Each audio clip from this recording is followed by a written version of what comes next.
Hello daddy. হ্যাঁ বাবা বল। আব্বা ঈদের শপিং করবো, কিছু টাকা লাগে। তা টাকা কত লাগবে তোমার বল। আব্বা আহ, বেশি না, শার্ট লাগবো 5টা, আর প্যান্ট লাগবো 4টা, জুতা বেশি না, জুতা 3 জোড়া, 3 জোড়া জুতা লাগবে। আর সানগ্লাস দুই দুইটা হইলে এগুলো সমস্যা নেই, বেশি লাগবে না। আর সব মিলে প্রায় 10,000 টাকা দিলে বেশি না, 10,000।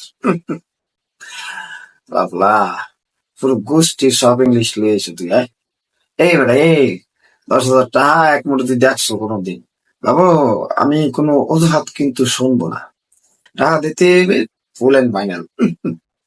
কয় যা, তোর স্বপ্নে টাকা দিছি, আমি তুই স্বপ্নে গিয়া ইচ্ছা মতো শপিং করবো। বাহ, যা যা, তুই ডিস্টার্ব করিস না, নইলে কিন্তু ওসাম, শক্ত ওসাম। এই কথা আগে বললেই তো হয়, এত কিছু বলা লাগে? চাইতে আসি তো।